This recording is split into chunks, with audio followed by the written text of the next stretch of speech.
Hello and welcome to the Boeck World Show, the longest running web design podcast where we look at user experience design, conversion rate optimization and working in the web. On this week's show we're going to discuss vibe coding, I have to say it like that, how digital has reshaped higher education. My name is Paul Boeck and joining me is Marcus Lillington from Headscape and Andrew Millar from Dundee University. Hello Andrew. Hello, how are we? Hello Marcus as well, I suppose. Oh, go on. Say nice things, Paul. It's Christmas, sort of. It is, apparently. This is going to go out on the 23rd of December. Oh, right. Okay. It's properly Christmas then. Yeah. I'll have to do some music and everything. Yeah. Except for us, it's the 24th of November, so we really aren't feeling Christmassy yet. Well, it's starting to feel that way. I went to... Oh, no. You're not one of those people, are you, Marcus? Not really. I happened to be in a country store looking at wellies, and it's full of Christmas trees and Christmas decorations, etc., etc. And I thought, it's actually only a month away. That's true. And I really should buy some presents for my family and things like that. Yes. And I do, but the problem is I go looking for presents for other people and I end up buying them for me. Isn't that what Christmas is all about? That was the impression that I was. I must admit, even I went into Marks and Spencer's yesterday, and even I picked up the mulled wine and considered it, but I decided it was too early. What about you, Andrew? Well, we have a kind of unwritten rule in our house that we don't mention Christmas before the 1st of December.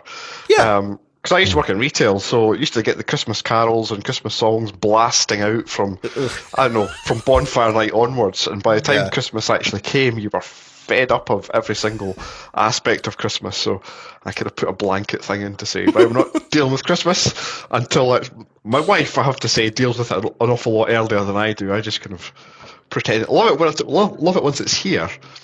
But yeah, the whole, I don't feel Christmassy until December. It's an unwritten rule. Yeah, fair enough. I mean, although during COVID, because I used to have the second weekend in December is when I'll get my Christmas tree.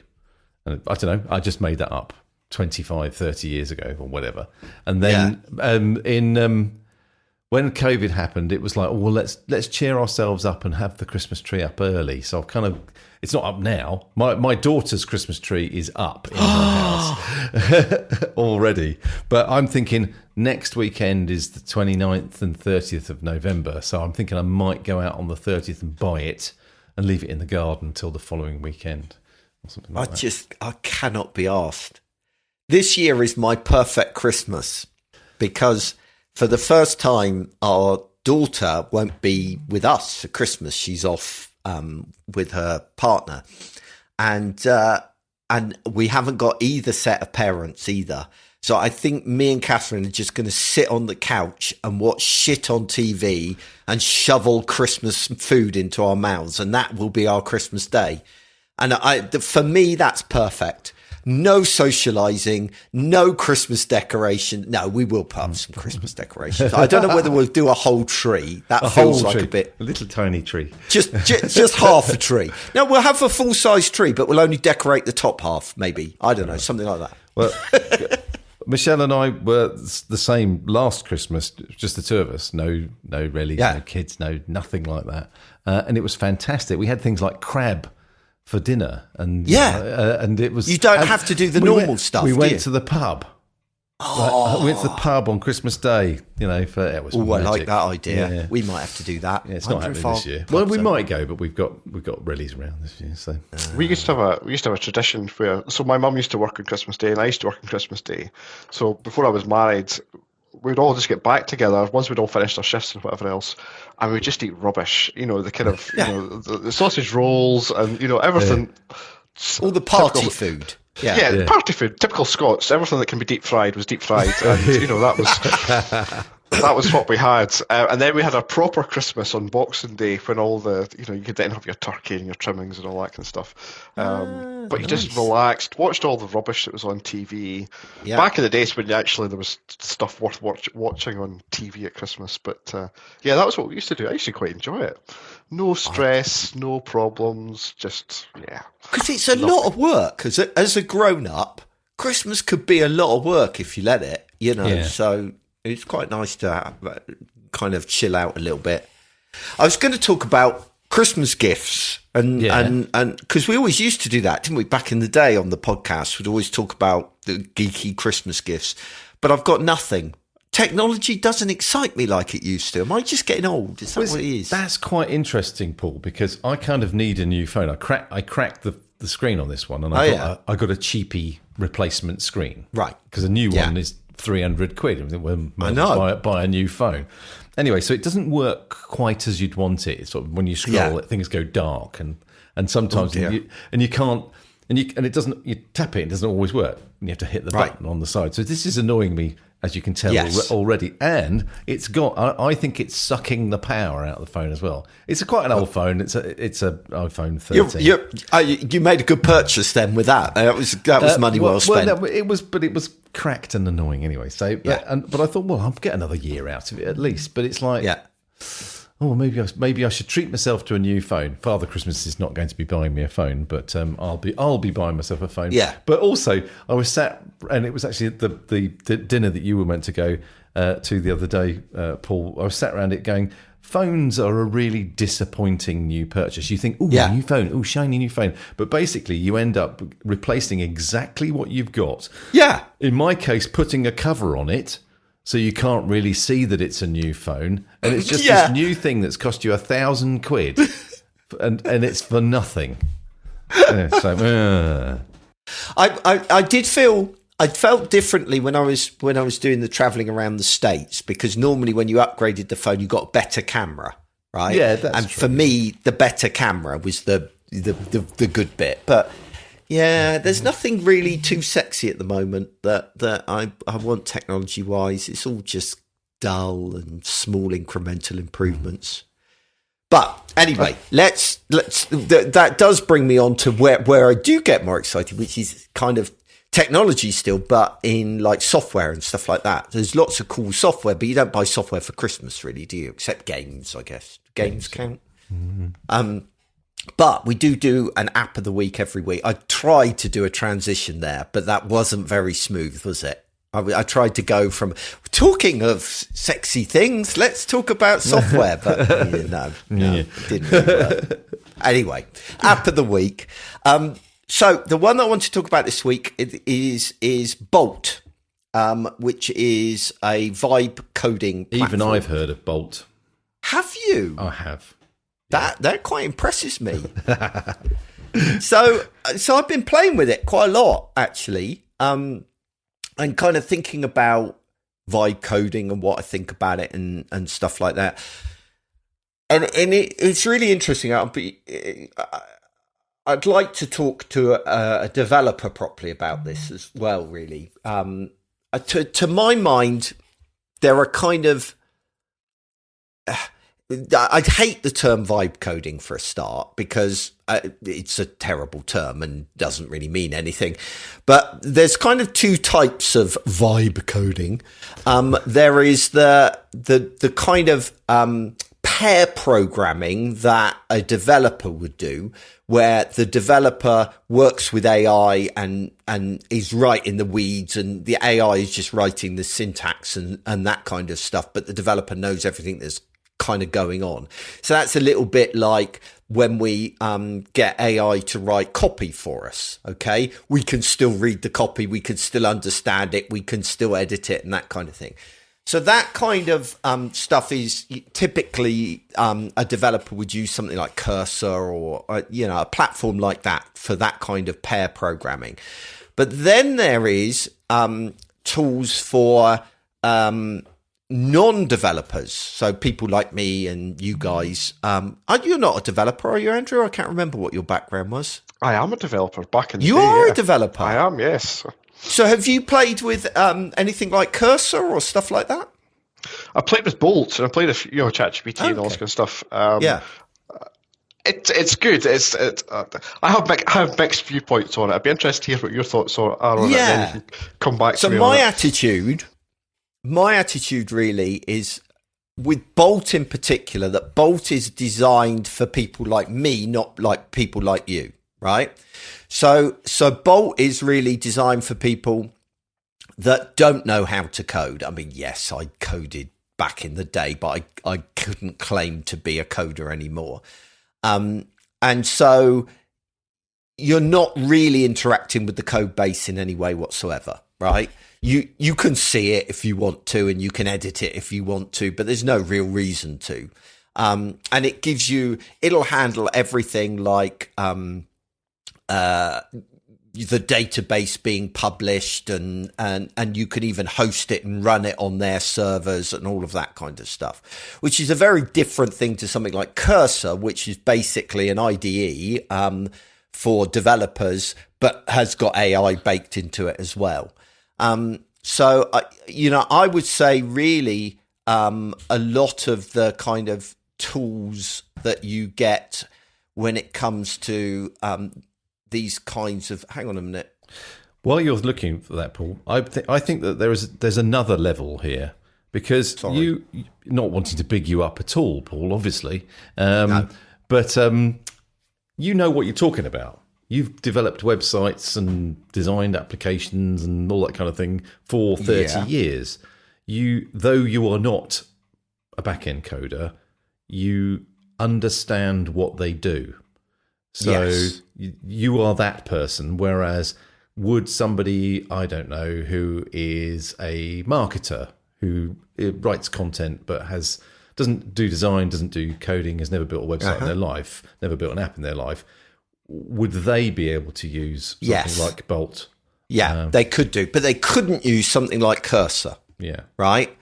So with something like Cursor, that's designed for a developer to sit alongside it, look at the code that it's producing, ask it to write particular functions or particular, parts of the application.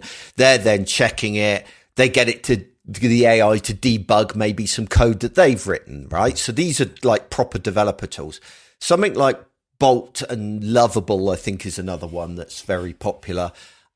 These are designed for people like you, Marcus, okay, Yes. or a marketer or somebody like that they can create apps without ever touching or looking at the code, and they can publish it and those kinds of things. Now, these apps, I would say, are not production ready apps. Okay. These platforms sell them as production ready apps. They wouldn't pass any kind of quality control, I don't think, in any reasonable size organization. But they are very useful for prototyping, and quickly visualizing stuff. And I, as a small business owner, will use them for myself. So I've created things like a top task app, right? So there's no good software out there to run top task analysis. Okay. So I just made myself a little app that would do it. And it's only going to be used with a couple of hundred people, and it's not going to have to scale, or, I don't need to worry about security because there's no personal data in there, and it doesn't even need to be particularly accessible, although it is, that kind of thing. I've used it for creating little JavaScript extensions that I run on my website that will just run a little bit of code to check a date and, that kind of thing. WordPress plugins that will do something very, very basic and simple. It's really good for creating things like CSS animation, that kind of simple stuff. It's really strong for, but I wouldn't build a whole app with it. With something like Bolt, with something like Cursor, where you've got a developer working hand in hand with it, I think it's got a lot more potential. Okay. Andrew, what do you say? Is that in line with how you see it? Yeah, I think so. I think the whole prototyping stuff is interesting, because sometimes describing to a developer what you want done and actually being able to work on your own and go, right, actually, this is what I want to do. I think, a lot of my work these days is around about kind of, I suppose, ensuring data security and all that kind of stuff. And these whole things give me the fear that stuff, although they say it's production ready, what's leaking out into the, into the wider world that we don't want to do, and that's where it gives me a bit of a fear as well. But in terms of prototyping and bootstrapping to get you, 50%, 60%, 70% of the way there, I think they're incredibly useful tools. And that's where I think if you're going to use it for production ready code, it needs to be pair programmed with a developer who knows and understands the code that's being produced and can quality assure it. It reminds me very much of at the very early days of desktop publishing. Okay, that when I was at university was when desktop publishing first came along, right? And everybody was going, I was doing a graphic design degree, and the general mood was, well, we won't need graphic designers anymore, right? Because now people can create their own flyers and their own posters and all of this kind of stuff, using desktop publishing. Oh, that's going to be a dead industry. And there was a few years where that was the case, right? Everybody was producing their own flyers and their own posters, but they were all full of Comic Sans and papyrus and terrible color schemes and nothing lined up. And then there was this realization, oh, hang on a minute, you still need skills to use these tools, and so eventually you had graphic designers using desktop publishing. And I think that's exactly what we're seeing with AI, that you'll still need the professional that can ask the right questions, can check all of these things, can, give the right prompts and all of that kind of stuff. So I see these very much as tools to improve productivity for the professionals, not to necessarily democratize everything. Now, of course, with desktop publishing, there would have been a time where if you wanted to do a local fete, you'd have to go to your printer and your graphic designer to produce the flyers. You don't need to do that anymore. So the bottom end of the market's disappeared. But generally speaking, it's not there's still ample work for graphic designers out there, Anyway. So we finally get onto the part of the show where Andrew gets to speak. I've been asking him about this. Yeah. Piss off, Marcus. Grumpy so-and-so. Christmas. Yeah, Christmas. Oh, it's so nice to have you back again. It's wonderful to have the two of you again. What? Us bickering like an old married couple? Absolutely. You don't get this kind of form of abuse on other podcasts. I mean, this is kind of high-quality stuff. This is what's kicked the whole idea of getting you onto the podcast, really. Is just to give a bit of background, I was in the University of Dundee 2 or 3 weeks ago, whenever it was, attending a conference called Scottish Web Folk that Andrew puts together with his team. And it was the feeling of, this is a bit like the old days and the good times that gave me, that I was thinking, well, we've got to get Andrew on the show, because Andrew has been on the show many, many years ago. It was whenever he was working with Paul, which was probably 10 plus years ago. I don't know. I've no idea. It must be more than 10, because it was before I left Headscape, wasn't it? I don't know. I can't remember. I think I did a couple after you left Headscape. But yeah, it's been a few years. It's been a few years, yeah.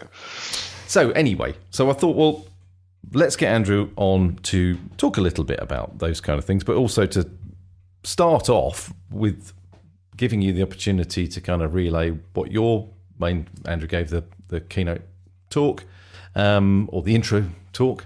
It felt like the keynote to me anyway, where he painted a pretty bleak picture of how things are in higher education for Dundee and for Scottish universities and for probably universities in general. So I guess it would be great if you could kind of maybe just kind of recap what you talked about and what you learned from it and what you're doing now, all of those kind of things. But I guess start off with, why do you think we're in this bleak position financially?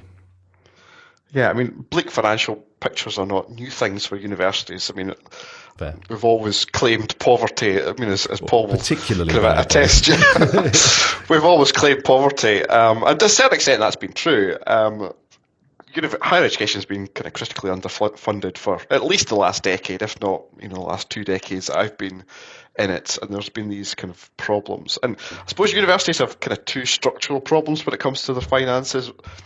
really the money they get per student hasn't risen particularly much at all over the last 10 years, despite inflation. So the distance that money goes is reducing the whole time, and it's only in the last year that certainly the UK government has increased the fees for students, but also the research that universities do. The grants that come in to fund that never fund 100% of the cost of research. So you get money to, I don't know, research a cure for cancer. You'll get maybe 80% of the costs of that, and the university has to make up the other 20%. And that 20% goes to buildings and HR and IT and, all those kind of other services that are required. So, almost before we start, we've got this kind of deficit that we're kind of struggling against. And over the last 5, maybe even 10 years, international students have been seen as the way to plug a lot of that gap, because they're not bound by the same restrictions as we are in terms of costs, so we can charge them a lot more. And the UK, and Dundee in particular, has had massive growth in international students.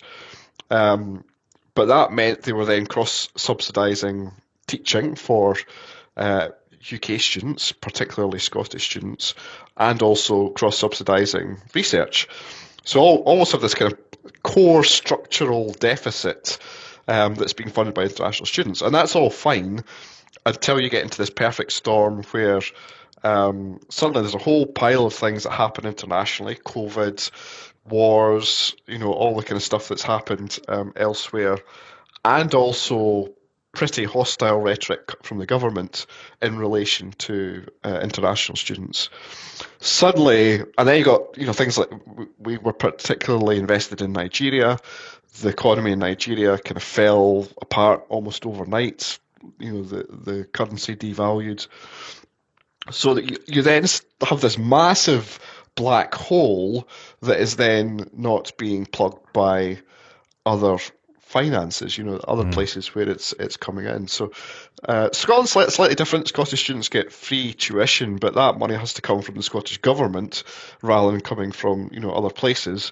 So we are in a slightly different position, but almost more exposed than rest of UK institutions to some of these things as well. So yeah, it's almost been a perfect storm over the last 18 months, 2 years, where things have really started to get bad very, very quickly, particularly in Dundee. When you say particularly in Dundee, I mean, is it okay to say what's happened at Dundee? Yeah, it's widely publicised in the press and elsewhere, unfortunately. Actually, I was delivering the keynote at Scottish Webfolk, 13th of November, 10 o'clock in the morning. I was delivering the keynote, laughably talking about sustainability, but in terms of a carbon sense rather than a financial sense. And an email started to circulate around staff and students to say, we have a £30 million deficit, and it's likely that job cuts are going to be required. Now, we weren't the first people to be in that position. Aberdeen University had been in a similar position. Even Cambridge University had massive holes in their finances. And they were kind of the people who started to talk about it publicly before us. Where Dundee started to get a bit more serious was, within a month, our principal had resigned. Within 12 months, our entire executive has changed over the course of that 12-month period. We've had the Scottish Government stepping in to not quite bail us out, but effectively bail us out by giving us extra cash. We'll talk about maybe this more, but Dundee effectively just ran out of cash to kind of keep the lights on. And various things have happened, but yeah, it's been a bit of a year, bit of a kind of to and fro, but we've lost a lot of people. How's that affected your digital team then? Did you lose a lot of people within your team? We've been quite fortunate in that I've lost some people through natural attrition. People finding other jobs, and they've not replaced them. Yeah, and then recently we've had a voluntary severance scheme that's been going, and I've lost some people from that as well. So right, compared to other places, I think we've lost maybe 3 or 4 positions in total. We've only got a team of about 15 in total, so 3 or 4 is actually quite a That's quite a lot, substantial yeah. amount. Across the university, we've lost 500 people since this started. Right. So a workforce of about 3,000 people, 3,500 people, it's not insignificant, and it's likely that there's probably more to come in the future. But I'm sure that, because you've lost 3 or 4 people out of your team of 15, they've obviously scaled down the amount of work that is expected by your team to deliver, to represent that shortfall, right? That would be logical. How long has it been since you worked in higher education, Paul?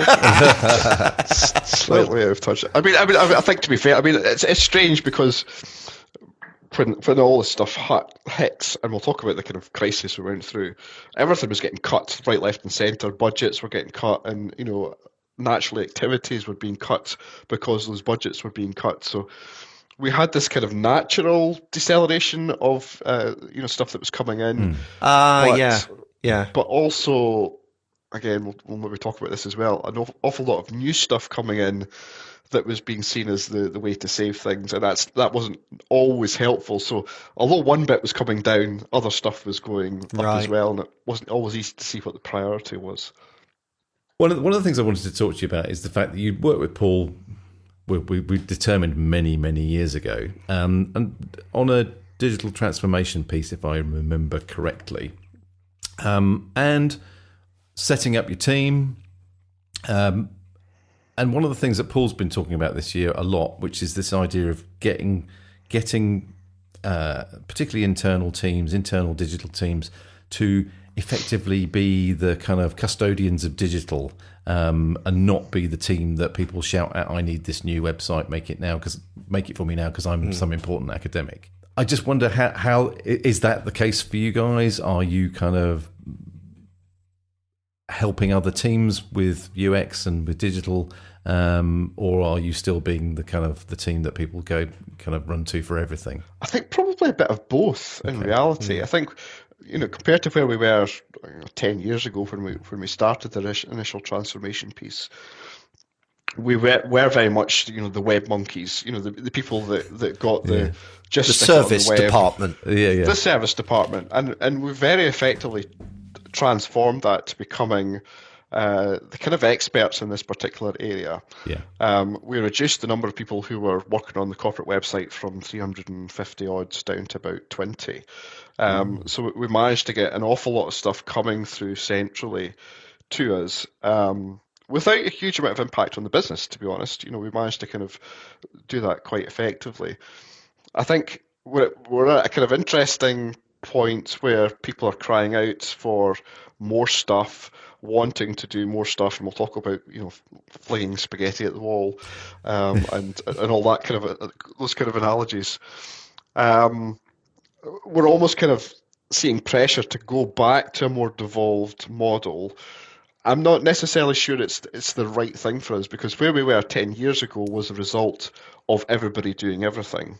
Now that was largely because there wasn't the right governance practices in place, the frameworks weren't there, the controls weren't there. We're in a different position from where we are now. Universities don't struggle from people developing content. What they struggle with is people developing the right content at the right point in the journey for the people who they're targeting. In a world of AI, and we're seeing this increasingly now, which is picking up information from all these content sources that we have across the web, not just our corporate website, but QCAS and all these other third-party sites that we work with. The danger that we have of democratizing this stuff back out again is actually quite big. So we kind of want to be in both camps, in that we want people to. We still want a bit of control over what goes on the corporate website. There are things that we devolve out in terms of news stories and events and the churn of information. But when it comes to core, chunky, useful, evergreen type content, that's where we want to be the digital experts, because we want that to be search engine optimized, as we've always done, but we're now talking about generative engine optimization. How do you optimize the information you're providing so that AIs can understand it as well and spit that back out, because that's almost an avenue of traffic that we've never had before, or never had to consider before. And actually, people might not never be coming to our website. They might just be getting that through that third party. So we're kind of in a kind of interesting kind of point of transition, I think. It's actually a very stereotypical point of transition as well. If you look at the path of digital transformation that typically goes on, it starts with the Wild West, where really there's just people are throwing whatever they want online. Then it moves to a more decentralized approach, which is where your individual faculties and teams are responsible for their own parts of the website. Then it moves to a centralized approach, which sounds like where you've been, relatively recently. And then often it moves to what's called a hybrid or hub and spoke model. So you have a centralized body that manages governance and standards, etc. But you start to democratize back out to the individual departments. But the best model that I've ever seen of that done is a model that IBM actually instigated, where although you had people in the individual faculties and departments that were doing digital work for those individual departments and faculties, actually they reported into the centralized function. So what it meant is that from a management point of view and a kind of career progression point of view and a reporting lines point of view, they were still centrally managed. They would sit and operate within the individual teams around the organization, which meant that they were dedicated, they became subject matter experts in those different areas while still maintaining the standards. So there is a kind of model of doing it, but it's a difficult transition to make without you going back to the bad old days, you know? So that's where we're moving to. So the university's doing a big structural transformation just now as part of the kind of recovery plan, as they're calling it. And we're moving to that more hub and spoke model. Yeah. I think and I think it's probably the right way to do it, because what we lost with the centralization was the connection with the spokes. The people actually understanding what the stories are that we're trying to tell as an organization. Rather than just the kind of bread and butter, here's our courses, here's our research. What's the core things that's actually going to shift the needle, shift that dial towards conversion or whatever else? So I think the hub and spoke model is the correct one, where I think that reporting line is the kind of interesting one, because there's a danger it then just becomes devolved by everything but name. And then you get into this kind of messy, going back to the bad old days. So that's a process way to manage, I think. Yeah, you've got to have this tension between the fact that they report to the central team, so they have to keep their manager happy in the central team, you in this case, but by sitting with and operating within the faculty, their colleagues, the people around them on a day-to-day basis, are the faculty or the department. And so there's this tension of having to kind of balance those two factors at play, which is interesting. But it also, a lot of it, I think, comes down to the kind of governance that needs to go on in terms, especially around content creation, of like, and this is where I think AI can play a really valuable role, that you've got a lot of content specialists, so they understand the subject matter, they even understand the audience they're communicating with, but they're not experts at writing for the web and communicating through digital channels. And so taking raw content and repurposing that in a digital friendly way, I think AI can be really powerful for that. You mentioned there, Andrew, about the current plan. I mean, that must have taken some working out to get there. You also mentioned flinging spaghetti. Tell us about your process of not just obviously your team, but it's wider than that. How did your team become involved in what this new plan is, and what phases did you go through to get there? Yeah, I'm not sure it was our plan, but there was three distinct phases that I observed the university has gone through, and there will be later stages, but almost kind of three stages we went through. And the first one was the cut, where it was a case of they came to realize just how bad the situation was, and it was a case of almost overnight our budgets were slashed. And what I came to understand is that these kind of budget cutting scenarios don't always happen just the once. They tend to come once, and then they go, right, what else can you do? And then what else can you do? So it was always a good opportunity, and this is where, you can always find opportunities in crisis to affect change. And, I've talked about that for a long number of years, probably back in the podcast before.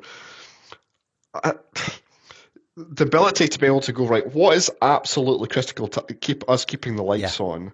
What is the stuff that's going to hurt, but it's not going to harm us too much?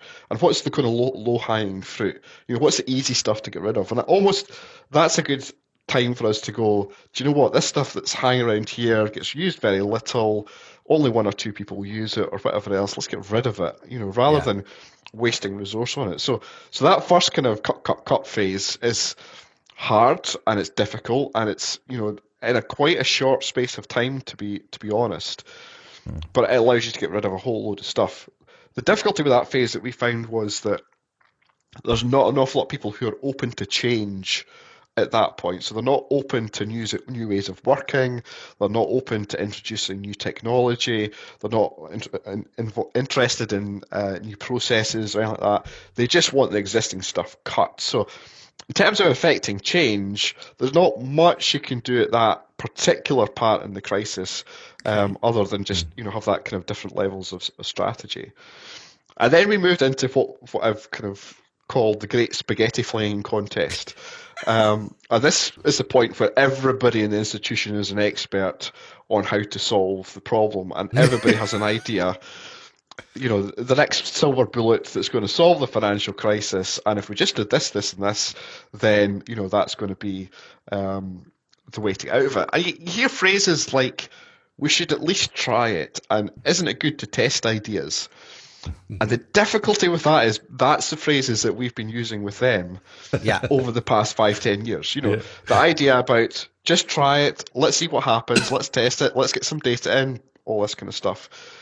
But when everybody's an expert and you're in this time of crisis, trying to prioritize all those different requests coming from lots of different places, because everybody views their stuff as critical, everybody views their stuff as important, becomes hugely complicated. And one of the things that I talked about was, particularly when you're using your governance structures, if they still exist, one of the big problems that Dundee had was our entire governance structure started to collapse around about the crisis, people leaving, them actually not being fit for purpose. In the governance structures, you can either do three things. You can clarify, you can compromise, or you can clog. So you can clarify what you're trying to do to make sure that, actually this is something that we should do. You can compromise, which is we'll do this bit, but we'll not do that bit. We'll kind of shrink it down so it matches the resources. Or you can clog it up in the governance places where they go, actually, we're not going to do it, or we'll just kick it into the long grass, or, we'll decide further down the line of what's going to happen. So, but, that Great Spaghetti Flying Contest is an interesting one, because I think you go between that and that next stage around about, that big squeeze. And what we've seen is that, okay, our budgets were cut, but we've now had this voluntary severance. That little black book of who to contact in a crisis has shrunk dramatically. Being able to know just what to do in a particular situation with a particular problem that comes up has really, hit us quite hard. So there's less money, there's less people, there's less time, there's no complete strategy. Strategy at the moment is just kind of stopping the hemorrhaging of cash out the door. That stage 3 is that's when things are really starting to get real. But what you find at that stage is that people are a bit more open to change, because there's a bit more of an understanding that what we've done in the past is no longer working. We've not got the resources to do it. We've not got the money to do it. We've not got the time to do it. So when you can put forward an idea that seems credible, that makes sense, and has some evidence behind it, you find that people are a bit more open to trying to change what they do. So almost when you're trying to manage a crisis through those different levels, shouting at the right time in the right place makes better sense than trying to shout all over the place, at times when people are just not going to be listening. But that stage 2 and stage 3, I think Dundee's kind of flipping between them at the moment. I think we're kind of more into that stage 3 at the moment, and we'll get into later stages when we come into recovery. But we need to increasingly use our governance structures more to be, clear on the capacity that we have, to be clear on if we're going to do this, what's going to disappear, what we're going to get rid of, what we're going to stop doing, being aware of invisible labour, this idea of could you just do this one thing that should take 5 minutes but then takes up, 3 weeks of work because it grows arms and legs. Those are the kind of 3 different things that Dundee's gone through.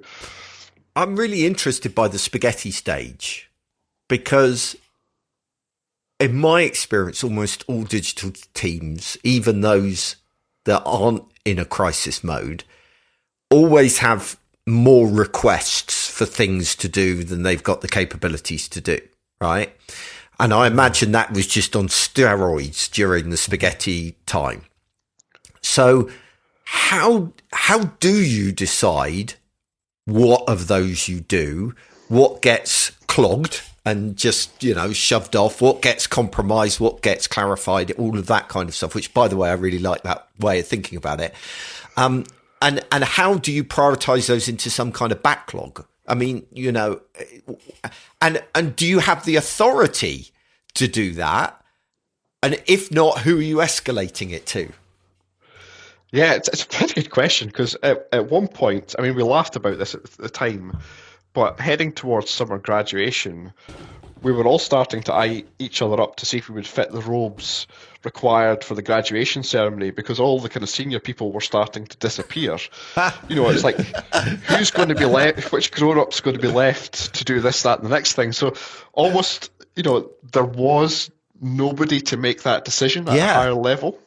Which, there's this kind of vacuum of power, nature abhors a vacuum. So it's almost about, there is a bit about making hay while the sun shines and getting your governance processes in place before the proverbial hits the fan. But we're at an okay position in Dundee in that we're relatively well respected and that we kind of know what we're talking about. So people tend to listen to us. We try to make ourselves as open and as visible to people as possible that we would go and we would have that conversation. We would go and give the differences of opinion. We would say, look, this is not a good idea because of this, this, and this. Yeah. Once we could have those conversations, they tended to go, yeah, okay, I understand. Where the problematic one was where things happened over email or text or whatever else to go, computer says no. And in these circumstances is one of the worst things that you can say, because if people can't understand the reasoning behind it, then they'll just kick it up the chain to whoever's going to shout loudest. And we've spoken in the past about how universities are very feral. I don't know what the right term is. Got their own kingdoms. Yeah. Yes, fiefdoms. All these kind of different places, and depending on who shouts loudest, it's not as bad as it was 10 years ago by any stretch of the imagination, but still, when you're going through times of crisis, you tend to find the people who look like the leaders will become the leaders rather than the actual leaders being the leaders. Yeah. So, there's a bit of tension, and we've not got it right at Dundee, which is part of the reason we're in the situation that we're in. But for us, in terms of what we're doing now, we have a bit more control. We've had things like social media has been made part of the web team, so we're now more of a digital team, and there's a change to now make the kind of data and strategic insights team part of that digital team, so that we're getting more of a longitudinal, a holistic view of what we're trying to do. I do like that. I think the computer says no thing, and that that you can't go down that road, I think is so true for organizations generally. And I see this so often within teams where they're constantly saying no, and then it becomes a pissing contest, right? Of, who can piss highest up the wall gets, to win. Well, the approach of, I always encourage an approach of education. So you're going back to people and saying, well, we could do this, but have you considered the impact of that, that would mean this, and this. And, as a much more effective way of operating, and it avoids that kind of confrontation and helps people come to the conclusion themselves that this isn't a big, the best approach. And then I always remember, we used to have conversations back in the day about digital triage and that idea of as things come in, they get assessed against a set of criteria. And you're very transparent about that set of criteria, and that goes into a backlog and all of that kind of stuff. But what you're missing at the moment is, because of the breakdown in governance, that clear escalation path, which puts a lot of pressure on you to be able to justify the decisions that you're making, because there's no one you can just push it up to and say, back me up, Exactly, and there's no clear strategy coming down, so there's lots of rumours about what's happening in the university and what's going to change, structures are going to change, all that kind of stuff. And what you don't want to do is launch a big project that fundamentally changes everything for it then to kind of fall apart 3 months down the line because they've then made a decision elsewhere. So, that top-down stuff, and I suppose there is a tension between, talked about that invisible labour, it'll just take 5 minutes. Yeah. Sometimes it's easier just to go, I'll just spend 5 minutes in doing it and get it off my plate, yeah, rather than spending this, ages going backwards and forwards trying to convince them that, this is not the right thing to do. And at the time of the Great Spaghetti Flying Contest, when everything's coming at you, that's when it becomes interesting. I think we're starting to run out of time here, but I did want to talk to you about the conference. One of the things I loved, one of the comments, and it might have been from you, it might have been from Rob, was, well, we can't go to any other conference because there's been a ban on spending going anywhere else, so we did our own one. That's just fantastic. Talk about pivoting, and also, making a bit of money. Maybe, I don't know. I don't know whether that's a fair statement or not. But obviously, you're charging for tickets. You've got sponsors like Headscape. I thought the conference was superb. Did you get similar feedback from others, I guess? Yeah, we've had an awful lot of positive feedback. Scottish Web Folk's an interesting one because it's been going for years. Yeah. Way before, Duncan Ireland from way up north, University of Highlands and Islands. Yeah. You might remember. Duncan started it probably before I came into higher education about 20 years ago. And it was an offshoot of the IWMW conference, which you guys have been to. Yeah. And Scotland's always had a good community of people sharing and talking to each other and talking about problems. During COVID, that kind of, it didn't quite fall apart, but it just kind of disappeared. And Duncan moved on, and we were kind of given the reins of it from Duncan, Rob and I. And we said, we just started to get people together for webinars and for, online meetups. And I had this is where you kind of should never kind of voice your inner thoughts. Said, who'd be interested in a day's conference? We'll get some good foods, we'll get some sponsors to pay for the foods, and, we'll just get together and just have a day of it. And I expected, lukewarm response. But we had this massive response. So in the first year, I think we had 120, kind of straight off the bat. Wow. And we had a half a dozen sponsors, and that was really just to kind of pay for the food and the refreshments and whatever else. And we said, oh well, that's quite good. Maybe we should look at it a bit more. We did it the second year. Again, I think we went up to 150 or something, 160. Sponsorship increased again, and then after that, we were like, I'm not sure we can do this because of the financial difficulties, but the demand in the sector for it, everybody was asking for it, and even the sponsors were asking for it as well. We've never had a problem getting sponsorship for it. I don't know why that is, but the conference feels quite special.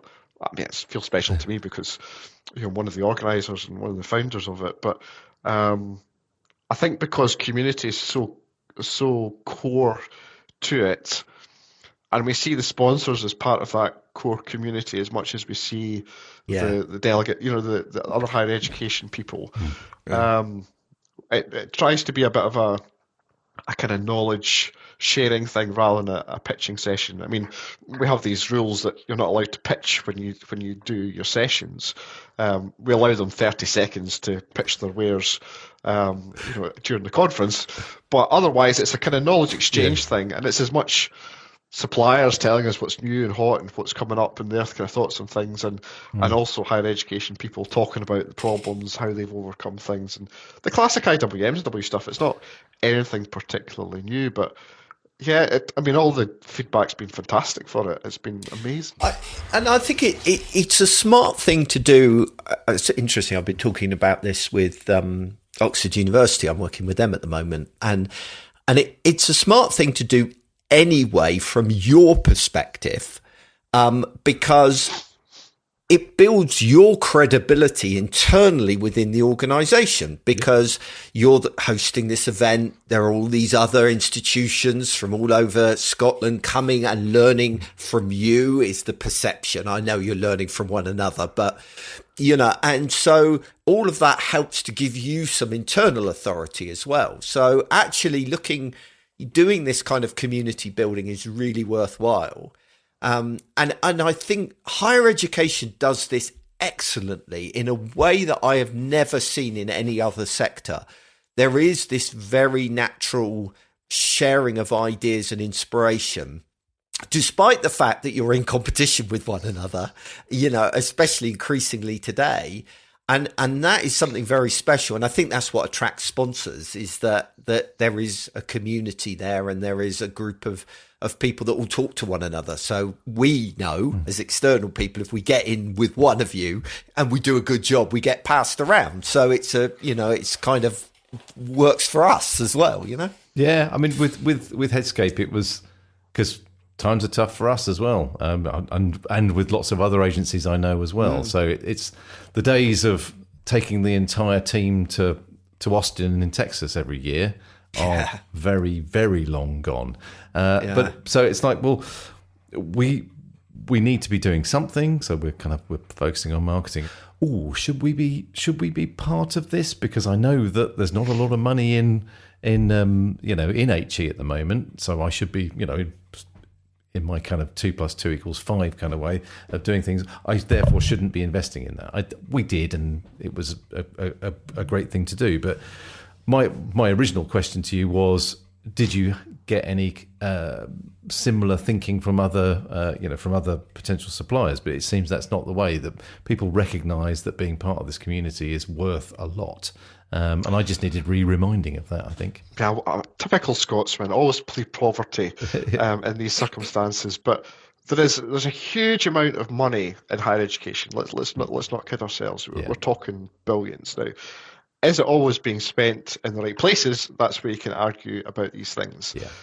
The need for universities to transform, especially over the next 5-10 years, has never been more critical. Never been more critical. You can talk about AI, as one of the kind of future things, but even at a most basic level, universities are going to transform, and digital technology, all that kind of stuff, needs to be at the core of it.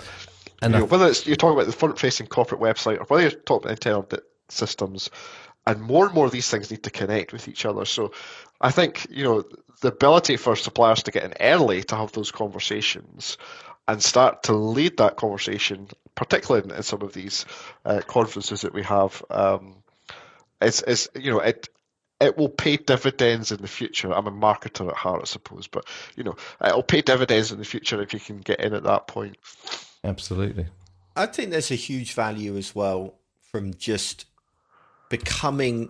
You were saying we don't give people chance to pitch at these events, but I think anybody smart would realise that it's not about pitching.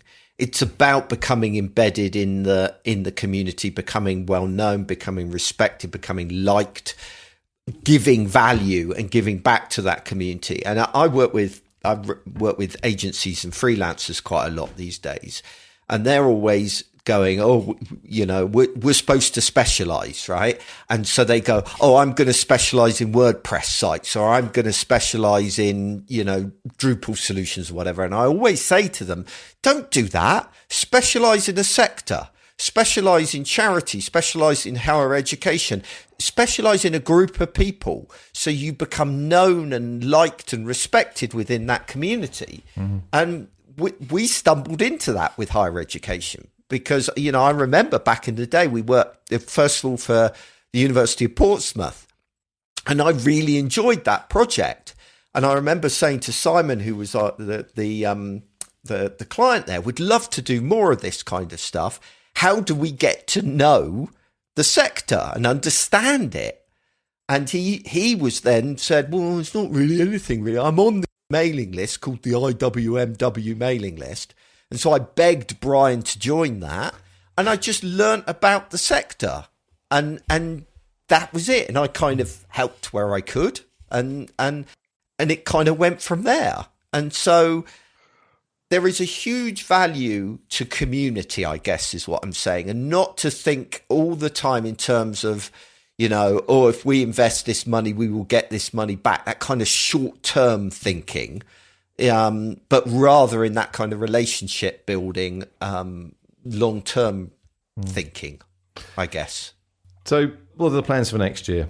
Is it going to get any bigger? I guess it gets complicated if it's going to get bigger and longer, doesn't it? People have to stay somewhere and all that kind of thing. Yeah, I mean, the days of IWMW was a kind of 3-day conference. It was a kind of, and it was wonderful. You went and attached yourself to a local supplier for, drinks in the evening. For free drinks, yeah. That's as you. We knew the deal.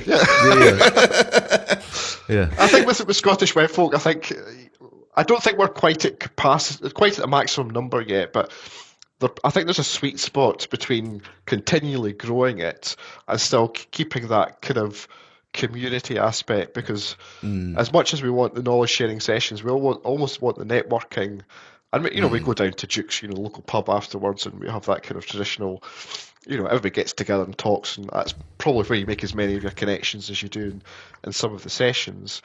I wouldn't want it to get so big that it becomes unmanageable and we lose that. So I think we'll certainly definitely always do it again next year, but maybe try to not quite put a cap on the numbers, but we're seeing quite a lot of interest. I mean, we've had English unis and Welsh and Irish unis coming as well.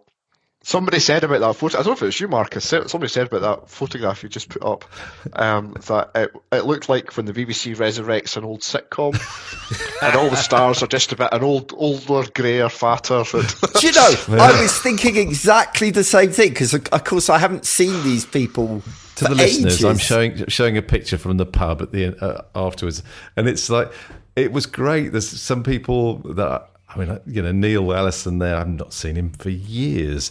And it's just great. It was a wonderful session. And it is it's the community part of it that we've obviously just been talking about, which I think was particularly special. Yeah. There is nothing like it. I don't know what it is about higher education, but I've not encountered another sector that's got such a rich, vibrant, sharing digital culture.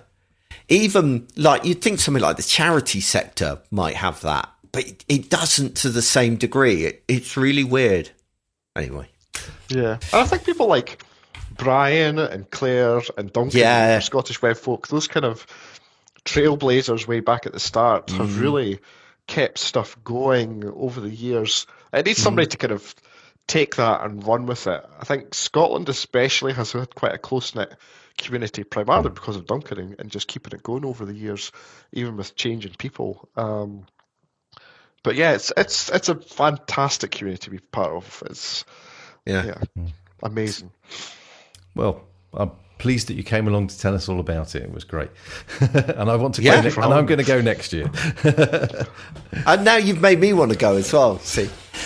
It's just a long way. Scotland's a long way. It is. From my front door to my hotel, which is just next to the university, was 8 hours up and 7.5 hours back. Oh. And it's like, oh, please do a 2 or 3 day conference, please. See, this is how we feel, because we get all the suppliers inviting us down to, after work drinks for their particular product launch in London. Yeah. It's like, but that's 8 hours down a hotel trip and then 8 hours back up. For us, so it's like, again, this is partly why we did Scottish Web Folk, that I could get my entire team some, professional development at the cost of others. It's a masterstroke of Scottish Web. It was a genius, very good. Although, of course, people often, they underestimate how much time and effort goes into arranging something like this. It's not not straightforward. I guess you've got the advantage that you've got kind of catering and location services on tap to some degree. I have to say, I mean, Rob Ryder Richardson, who's my deputy head of web services, is phenomenal at organising these things. Now, we did have catering people who did all the, the actual the catering and stuff. We had a bit of help from our events team, but predominantly it was Rob organising all those things, from the invites to the emails to the sponsorship. It's a lot of work. Massive amount of work. And he does it phenomenally well. And it's one of the things that people keep on saying, that they feel that it's really well organised. And it's primarily down to Rob. It's nothing to do with me. I have to say, it's primarily down to Rob. So I think we'll wrap it up, Marcus, except obviously for your joke, because Andrew knows what he was getting into, because he's been on the show before and he's listened to it, so he knows he has to enjoy your joke. So I'm excited for this. I'm excited for this. Well, no pressure, Marcus. I found a bit of a treasure trove of jokes in basically jokes that have been kind of well liked from the Edinburgh Fringe. So I'm stealing other people's jokes. This is Lorna Rose Treen. I'm going to change the he to a she. But I started dating a zookeeper, but it turned out she was a cheater. That is truly terrible. It's the puns like that really rub me up the wrong way. Oh yeah, it's the deflation afterwards. You're expecting a lot, and then and you get getting the nothing. Lidl catalogue. You think you're going to be amazing stuff in the Lidl catalogue, and then you're almost disappointed afterwards. I was looking at the Lidl catalogue just yesterday, and I know exactly what you mean. I've never. This is not something I've ever experienced. I'm talking about the Christmas catalogue. Anyway, fair enough. All right. Well, thank you very much, Andrew. It was a few episodes ago, we had somebody from the external side talking about the kind of nitty gritty of the experience. Now we've had someone from the internal side talking about the realities. I really appreciate people like you, Andrew, coming on the show and being honest. Yep. You see so much in podcasts of like, oh yes, here at Google, we've got the perfect thing and everything runs well and you should work like we do. And it makes me want to retch, because nowhere is perfect. So it's really good to get that real sense of what's going on. Thank you so much for sharing. And thank you guys for listening. And we will return again in the new year. Have a wonderful Christmas.